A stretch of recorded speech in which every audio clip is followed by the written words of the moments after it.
Entre el 3100 a.C.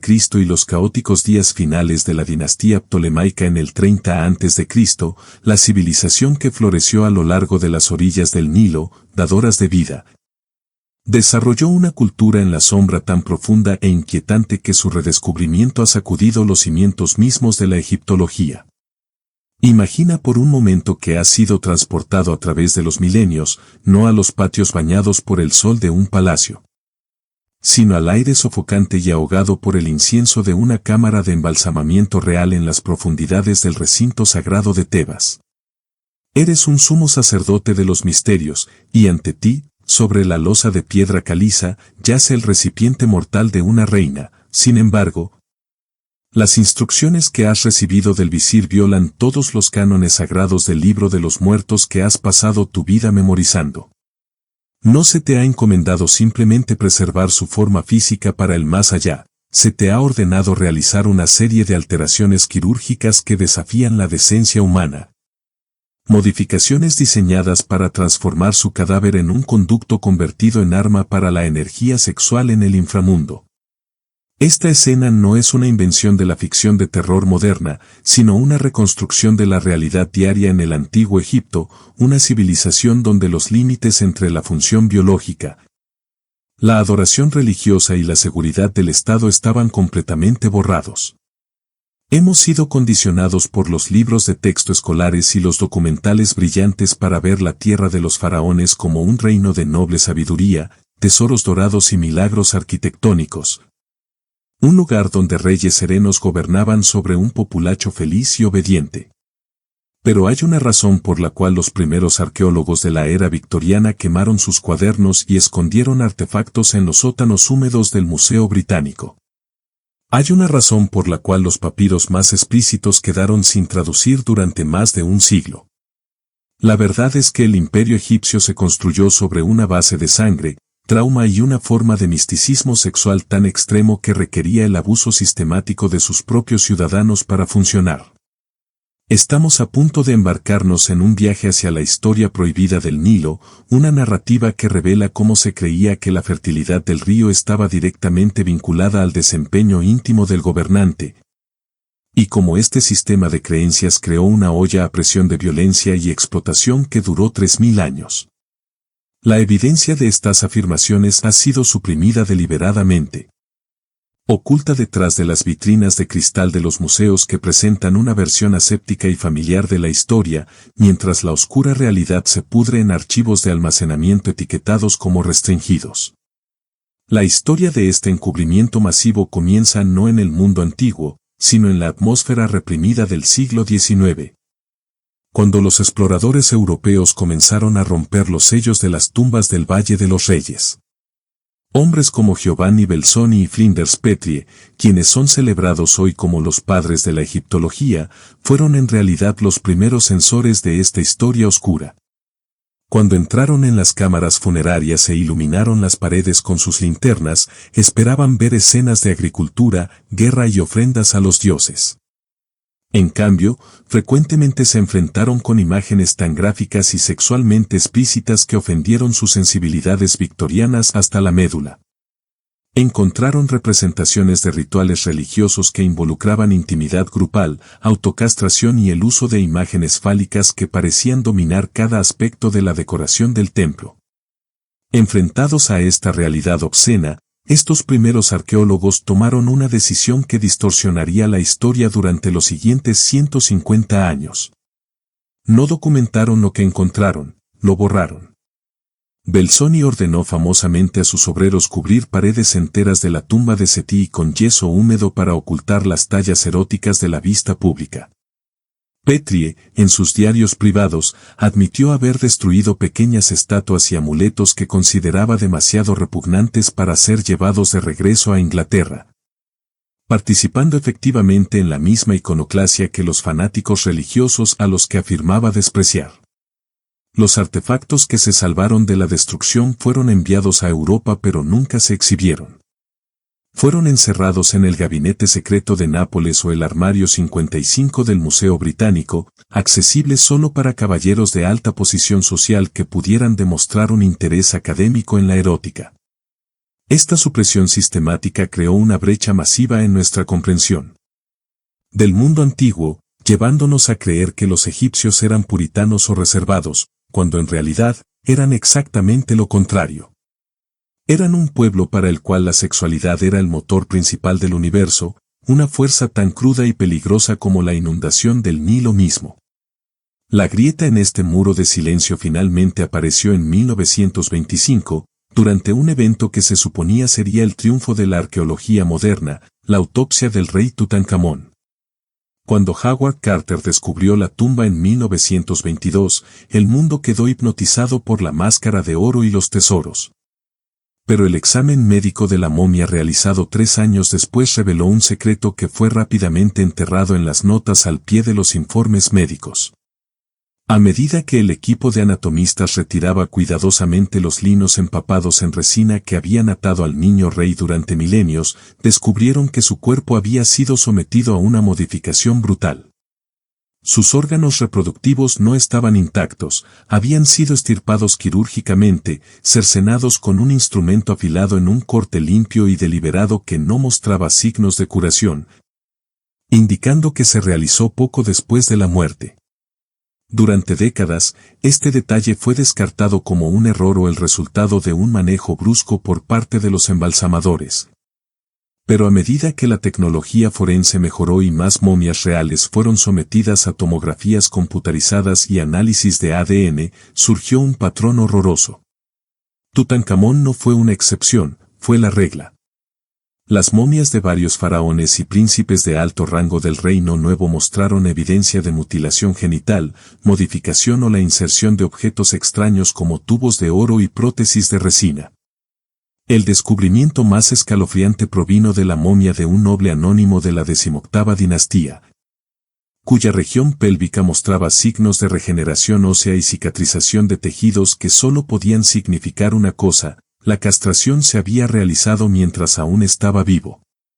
El análisis médico sugirió que había vivido varios años después del procedimiento, probablemente en un estado de dolor crónico, cumpliendo una función religiosa que requería que fuera neutralizado para canalizar energías divinas específicas.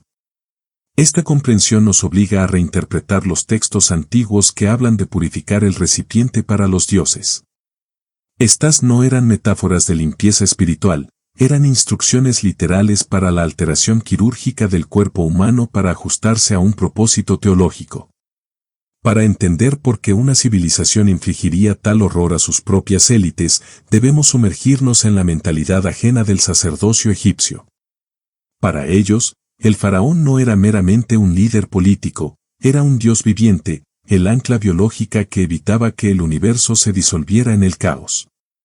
La fertilidad de la tierra, la salida del sol y la inundación anual del Nilo se creía que estaban vinculadas simpáticamente a la potencia sexual del rey. Si el faraón fallaba en su desempeño, las cosechas fallarían, la hambruna golpearía y los enemigos de Egipto invadirían.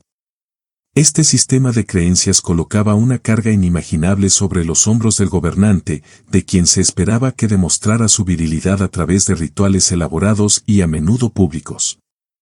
Pero esta presión cósmica rodaba cuesta abajo, aplastando a aquellos en la base de la pirámide social con una fuerza aún mayor. Esto nos lleva al capítulo más oscuro de la historia egipcia, el abuso institucionalizado de niños dentro del sistema de templos. Durante siglos, se nos dijo que las bailarinas del templo y los músicos representados en las pinturas de las tumbas eran sirvientes alegres de los dioses. Los papiros administrativos descifrados cuentan una historia diferente. Revelan una vasta red de tráfico humano donde se esperaba que las familias de élite dedicaran a sus hijos al sacerdocio, una práctica que se enmarcaba como un honor pero que era, en realidad, una sentencia de por vida de esclavitud sexual. Estos niños, a menudo seleccionados a la tierna edad de 6 o 7 años por su belleza y maleabilidad, eran sacados de sus hogares y secuestrados en los santuarios interiores de los templos, donde eran despojados de sus nombres e identidades. El entrenamiento que estos niños soportaban era integral y brutal, diseñado para romper su resistencia psicológica y convertir sus cuerpos en instrumentos obedientes. Los textos médicos del periodo describen las dolencias específicas que plagaban a estos iniciados del templo, incluidos problemas articulares crónicos por el entrenamiento de flexibilidad forzada, lesiones internas por intimidad prematura y atrofia del crecimiento causada por una dieta restringida diseñada para mantener una apariencia prepubescente hasta la edad adulta. Los sacerdotes enseñaban a estos niños una teología aterradora, que no eran dueños de sus propios cuerpos, que su dolor era una forma de oración y que su sumisión era necesaria para mantener felices a los dioses. Los egipcios ricos alquilaban a estos niños para ceremonias privadas, creyendo que el contacto sexual con un recipiente consagrado transferiría bendiciones divinas y curaría enfermedades físicas. Esto no era un mercado negro clandestino, era una industria patrocinada por el Estado, regulada por leyes fiscales y contratos que trataban a los niños como ganado de alto valor. El costo psicológico para las víctimas era catastrófico. La literatura sapiencial de la época contiene referencias desgarradoras a la tristeza del templo, describiendo a sobrevivientes que eran incapaces de funcionar en la sociedad normal, propensos a ataques de llanto y, a menudo, muriendo jóvenes de lo que los textos llaman poéticamente un corazón destrozado, una referencia probable a los efectos acumulativos del trauma y el abuso. El hecho de que este sistema estuviera legalmente sancionado y religiosamente justificado lo convierte en una de las estructuras de explotación más sofisticadas en la historia humana, una que operó a plena vista durante miles de años. Sin embargo, el abuso diario y constante de los templos era simplemente la radiación de fondo de la vida egipcia, la verdadera explosión de caos ocurría durante los festivales religiosos. Específicamente la notoria fiesta de la embriaguez. Si crees saber cómo es una fiesta salvaje, estás lamentablemente mal preparado para la realidad de este evento. Dedicado a la diosa leona Sekhmet, la deidad de la guerra y las plagas, este festival era un intento anual de evitar el apocalipsis a través de la locura inducida. El mito detrás del festival es crucial. Sekhmet una vez había emprendido un alboroto para destruir a la humanidad. Y el dios Sol Ra había salvado al mundo inundando los campos con cerveza teñida de rojo para que pareciera sangre. Sekhmet bebió la mezcla, se desmayó y despertó como la gentil diosa Hathor. Para conmemorar esto, los egipcios creían que debían imitar la intoxicación de la diosa hasta el punto del olvido total.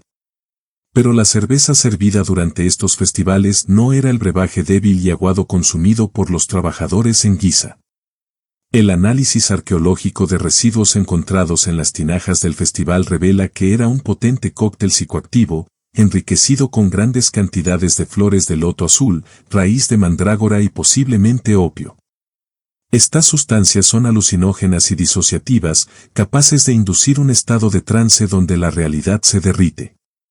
Cuando comenzaba el festival, millones de galones de este licor drogado se distribuían a la población y el resultado era un descenso de toda la civilización hacia la anarquía. Durante 7 días y noches, la rígida jerarquía social de Egipto se disolvía. El faraón, los sumos sacerdotes, los soldados y los esclavos bebían todos de la misma copa psicoactiva, y las calles de las grandes ciudades se convertían en un teatro de los horrores.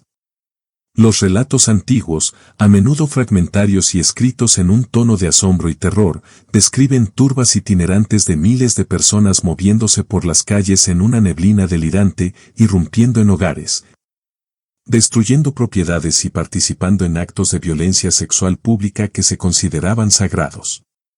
Las leyes normales de Maat, verdad y orden, quedaban suspendidas.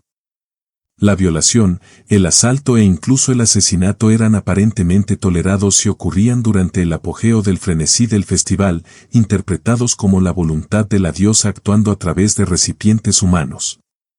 Los participantes creían que al perder el control, estaban permitiendo que el espíritu de Sekhmet entrara en ellos y, por lo tanto, no eran responsables de sus acciones.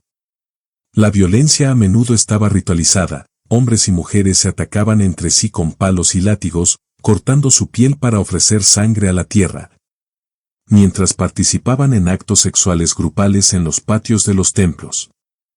Diplomáticos extranjeros de las cortes disciplinadas de Babilonia y el imperio hitita escribieron informes expresando su absoluto horror ante estos eventos, describiendo a los egipcios como un pueblo que se transformaba en bestias una vez al año. Las secuelas de la fiesta de la embriaguez eran un paisaje de devastación, cuerpos rotos, embarazos no deseados y una población sufriendo de abstinencia y trauma colectivo.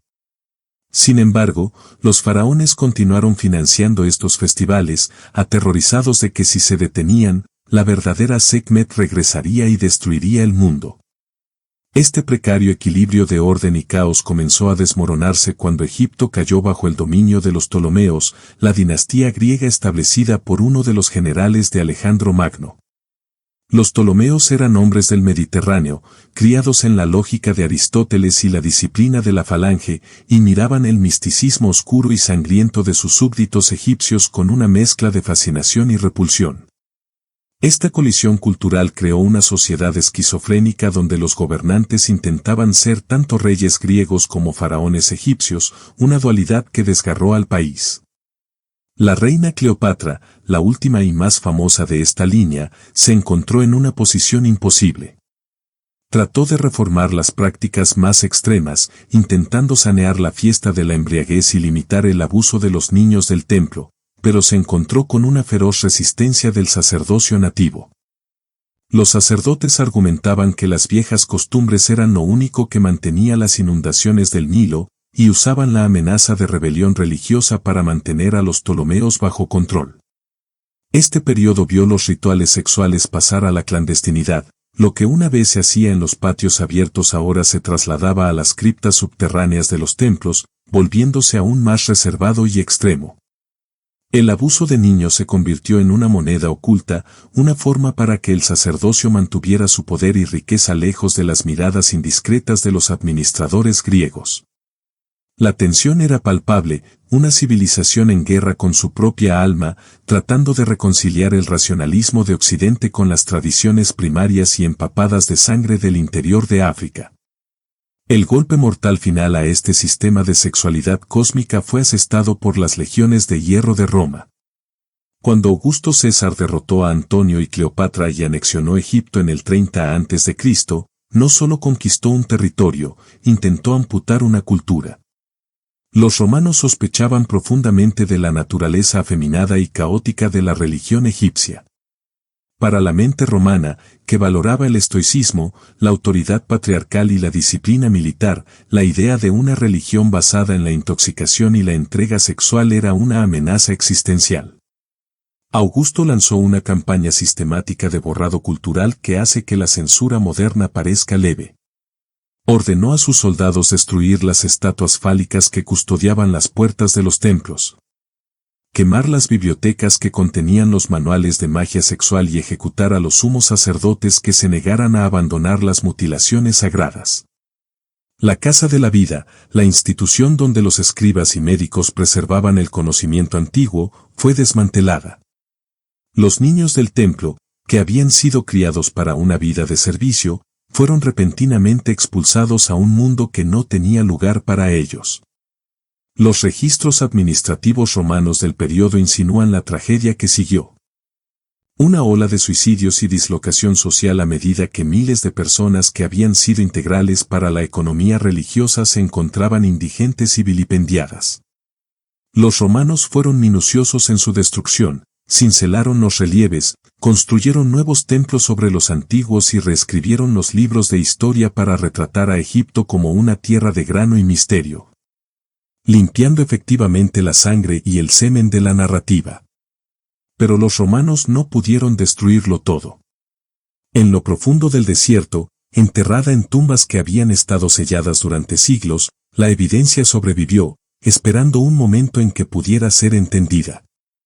Sin embargo, cuando llegó ese momento en los siglos XIX y XX, los descubridores optaron por enterrar la verdad una vez más. Esto nos lleva de nuevo a la tragedia central de la egiptología, el encubrimiento moderno. Los arqueólogos victorianos que excavaron estos sitios eran productos de su tiempo, hombres que creían en la superioridad inherente de la civilización occidental y los estrictos códigos morales del cristianismo. No podían reconciliar su admiración por las pirámides y la esfinge con la evidencia innegable de lo que llamaban barbarie. Así que mintieron. Crearon una versión aséptica del antiguo Egipto que se convirtió en el estándar para museos y libros de texto en todo el mundo. Tomaron los artefactos que representaban la fiesta de la embriaguez, las mutilaciones genitales y la esclavitud del templo, y los escondieron. El armario 55 del Museo Británico se convirtió en un repositorio legendario para estos artículos prohibidos, un agujero negro donde la historia fue a morir. Incluso hoy, si visitas los grandes museos de Nueva York, París o El Cairo, estás viendo una ficción curada. Estás viendo el oro, las joyas y las estatuas solemnes, pero no estás viendo los cuchillos rituales utilizados para la castración, los papiros que describen la violación de iniciados o los planos arquitectónicos para las cámaras de intoxicación. Estas instituciones, ostensiblemente dedicadas a la preservación del conocimiento, se han convertido en los guardianes de una mentira, protegiendo al público de una verdad que consideran demasiado perturbadora para manejar. Esta conspiración de silencio nos ha robado una verdadera comprensión de la historia humana. Nos ha permitido idealizar una civilización que fue, para muchos de sus habitantes, una pesadilla viviente. La realidad del antiguo Egipto no era un cuento de hadas de reyes sabios y magia, era una lucha cruda y aterradora por la supervivencia donde los seres humanos eran utilizados como combustible para una máquina cósmica. Las prácticas sexuales de los egipcios no trataban sobre liberación o placer en el sentido moderno, trataban sobre control, dominio y el intento desesperado y violento de manipular las fuerzas de la naturaleza a través del medio de la carne. Al ocultar esto, negamos el sufrimiento de las innumerables víctimas, los príncipes castrados, los niños abusados, las mujeres traumatizadas por los festivales, cuyas historias han sido borradas del registro. Fallamos en ver cómo la religión y el poder pueden retorcer los instintos humanos más fundamentales en herramientas de opresión. La cerveza teñida de rojo de Sekhmet, las cuchillas quirúrgicas de los embalsamadores y los gritos silenciosos de los esclavos del templo son tanto parte del legado de Egipto como la Gran Pirámide. Es un legado de oscuridad que se asienta incómodamente junto al oro, un recordatorio de que las civilizaciones más magníficas a menudo proyectan las sombras más largas. Mientras estamos aquí hoy, armados con la tecnología para analizar el ADN y la libertad para decir la verdad, tenemos la responsabilidad de exhumar estas historias enterradas. Debemos exigir que los museos abran sus bóvedas restringidas y que los libros de texto se reescriban para incluir la realidad completa y sin adornos del pasado. Debemos mirar el rostro del niño rey Tutankamón y ver no solo la máscara dorada, sino el cuerpo marcado y mutilado debajo de ella, un cuerpo que da testimonio de una teología del dolor. Debemos reconocer que la sabiduría de los antiguos incluía una capacidad para la crueldad que rivaliza con las peores atrocidades del mundo moderno. Si esta inmersión profunda en la historia prohibida del Nilo te ha conmocionado, si te ha hecho cuestionar la narrativa con la que has sido alimentado desde la infancia, entonces has dado el primer paso hacia la comprensión de la historia real de la humanidad. Es una historia escrita no solo en piedra, sino en sangre. Hay tantas capas más en esta historia, tantas civilizaciones más que han escondido sus secretos más oscuros detrás de un velo de majestuosidad. Desde los ritos de sangre de los mayas hasta las mazmorras ocultas del Coliseo romano, el pasado es un campo minado de horrores olvidados esperando ser descubiertos.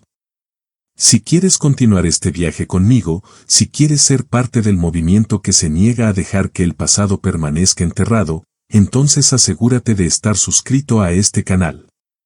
Haz clic en la campana de notificaciones, porque ya estoy investigando el próximo capítulo de la historia que intentaron borrar, y te prometo que será aún más perturbador que lo que has escuchado hoy. Los muertos están hablando, y es hora de que escuchemos.